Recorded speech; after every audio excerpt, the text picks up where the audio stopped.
The following story has been brought to you by StoriesToInspire.org.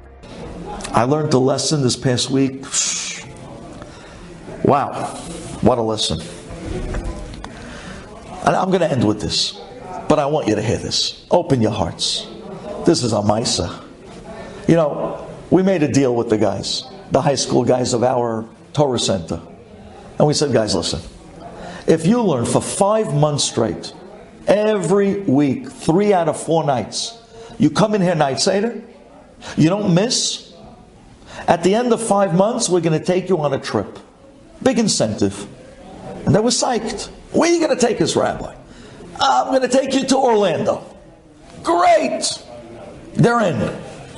And Be'emet, for the last 5 months, these guys came in, they were steiging. They were learning their own Mesechet to be Messiah, the Siyum. We got them a whole staff of Rabbis. These are the high school boys. I'm not talking about the adults at 9 o'clock. I'm talking about the high school program at 8:15. And these guys came in, 37, 38 guys signed up. And they went cracking for 5 months. Out of those 37 guys, 20 qualified that didn't miss at all. At all. Okay, here it is. Hamidaberum Kayem, Shechol Devarav, Emet, Vasedek. The rabbi has to keep his word. So I came back from Eretz Yisrael, and the next week, Rabbi, when are we going? Oh, Rabbi, when are we going? I said, when are we going? We already booked you. We're going this week. And last week, we went to Orlando for 2.5 days, and we took these 20 chevra, and we took them out to the incentive trip. And like this, they'll feel great about themselves that they learned 5 months night Seder.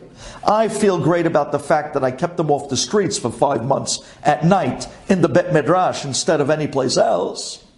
Whole staff of Rabbis. But at the same time, it paid off. These guys are about to finish the Masechet. We're going to be making a big siyum here soon.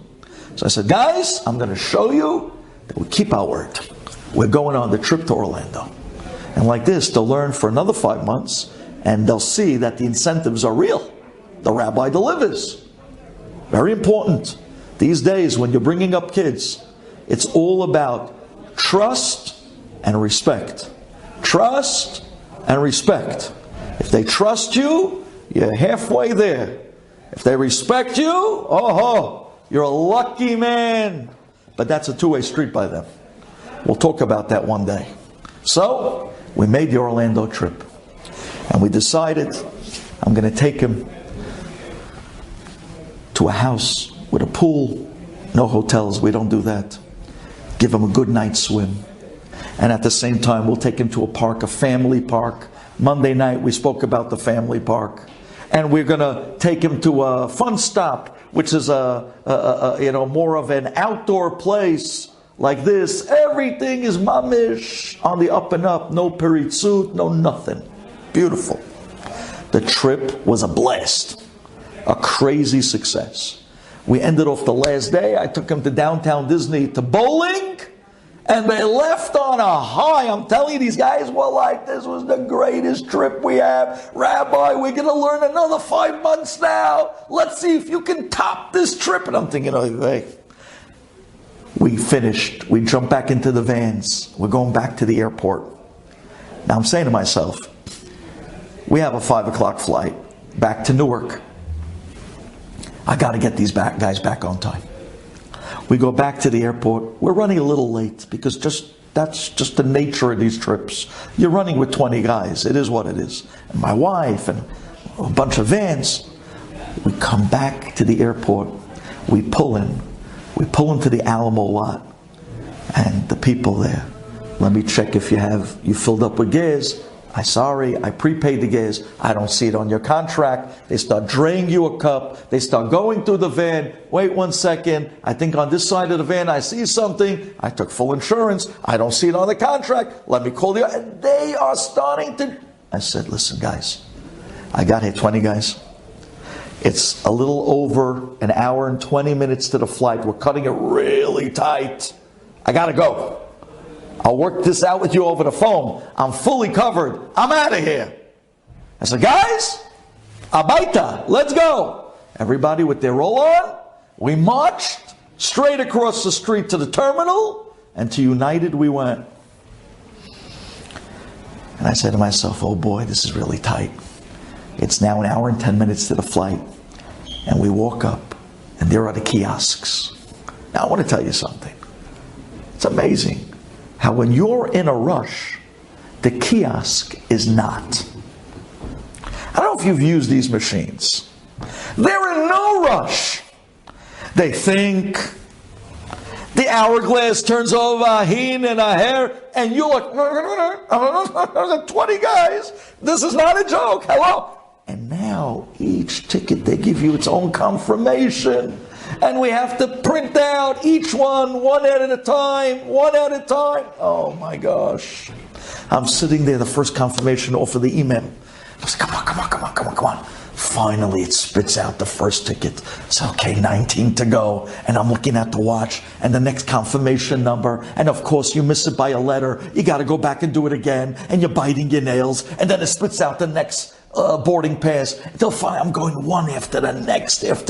And we're giving it out. And I'm watching the clock tick away. And now there's an hour left of the flight. And I'm still 5 boarding passes short. And I'm looking to see, is there anybody here in the airline that can help me? Maybe if I turn to somebody, I say, listen, I got to get on the flight. I got 20 guys.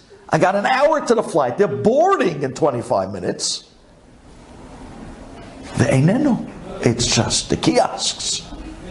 So I keep hitting this thing. I get the last 5. Finally, we got about 50 minutes to the flight. And I turned to the guy and said, guys, I'm relying on Hashem. That Hashem is going to make sure that our security line is empty. Like this, we can whisk through, get to the gate, maybe by the skin of our teeth, even do a quick Hecher Shmein Esrei type of a mincha, and then jump on the plane. You guys with me? Yeah, Rabbi, we're with you. We start charging through the whole airport, get to the escalator, go up to the next floor, to the security lines.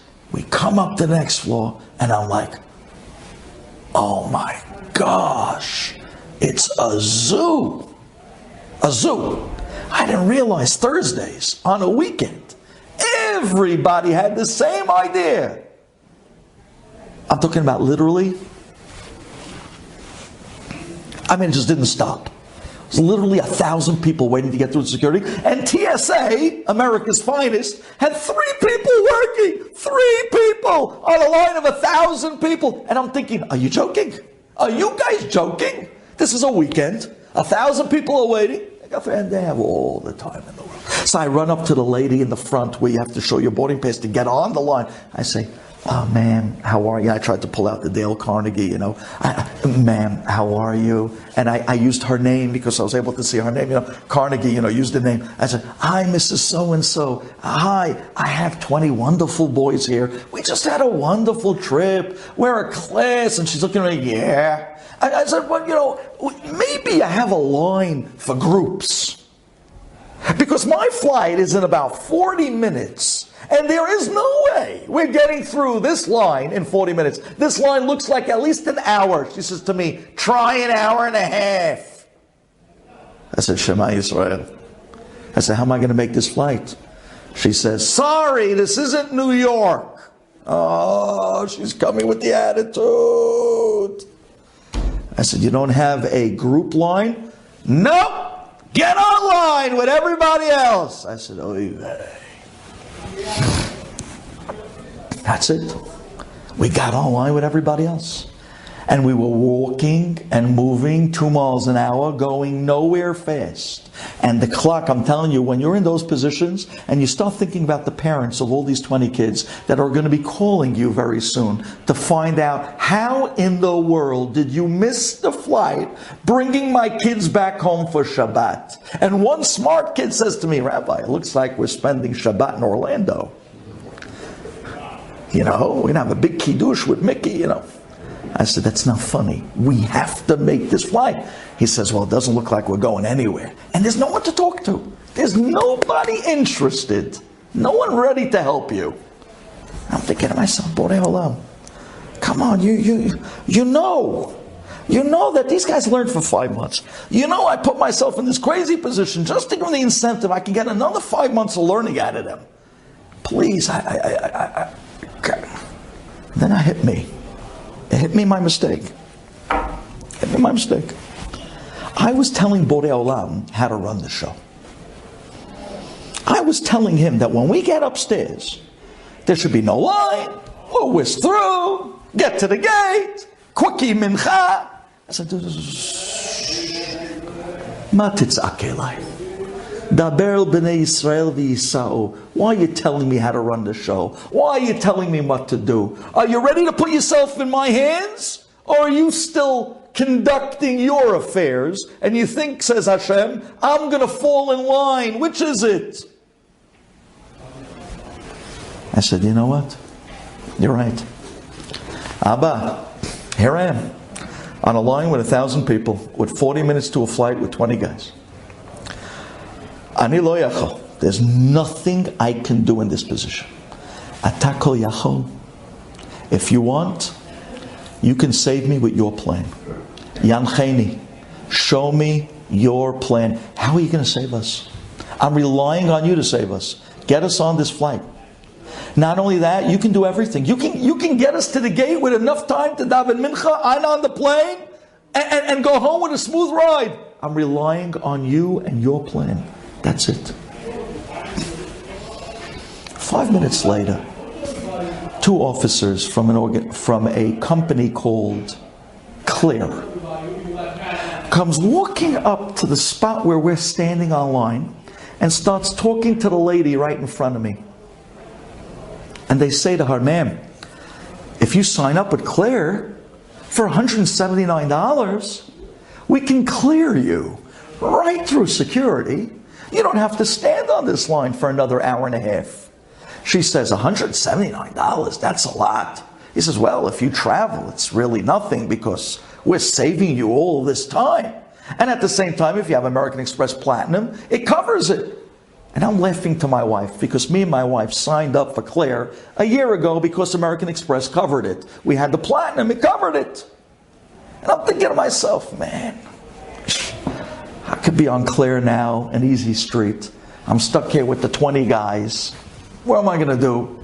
Finally, she tells him, no, thank you. So I turn to the guy and I say, you want to hear something funny? You want to hear something funny? I have Clear. And so does my wife. And we're stuck here on this line for an hour and a half. He looks at me like, why are you standing? This is what he said. He said, why are you standing in the middle of this jungle? Why don't you just come over? I said, my friend, I'm here with 20 guys. He says, yeah, okay. I said, what do you mean, okay? They don't have Clear. I have Clear. He says, okay, but how old are they? I said, they're 16 and 17, 11th, 12th graders. He said, so they're under 18? I said, yeah, they're under 18.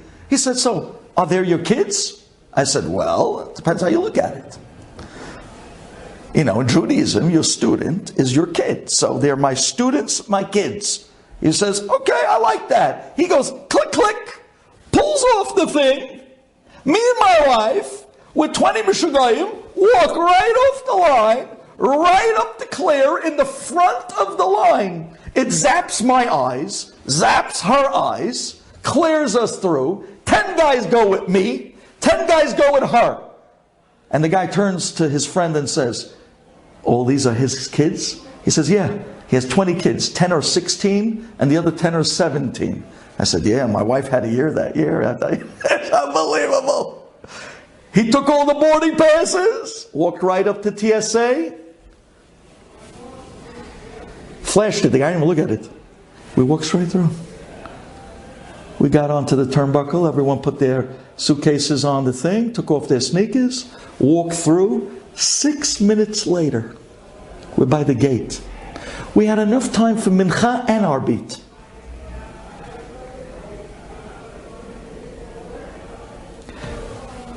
Because the one who clears you in every problem and every situation is Abba. And he waits for you to realize. Let me know when you're ready to give up. Let me know when you stop telling me how to run the world and what to do. Let me know when you're ready to rely on me to do things that you don't even know is possible. Says Moshe Rabbeinu, Klal Yisrael darf nicht kein Mittler. We don't know middlemen. We don't go through angels. We don't go through nobody. We're direct. We got the red phone. But Abba wants to know, do you know that? Do you know what it means? Do you know what it means to be a ben to an Abba? A son doesn't need to go through anyone to talk to his father. But you need to know, Abba says, rely on me. Let me take care of you. Don't tell me how to do it. Don't tell me when to do it. Don't tell me how to do it. Just tell me that you are relying on me. And Borei Olam, says the Bet HaLevi, made a nature of reality. Listen to this. The way the sun comes out, the way the moon comes out at night, he put a law of nature in this world of creation that when you rely on Hashem, he automatically helps you. V'haboteach b'Hashem hesed yisavavenu. That's it. It's an automatic. It has nothing to do with worthy. It has nothing to do with merits. It has nothing to do with good or bad. It has nothing to do with mitzvot averot. It's an automatic law of nature. You boteach and rely on Abba. He saves you and helps you and envelopes you with hesed just because he's Abba and you're his son. Thank you for listening. Enjoyed this story? Come again. Bring a friend. StoriesToInspire.org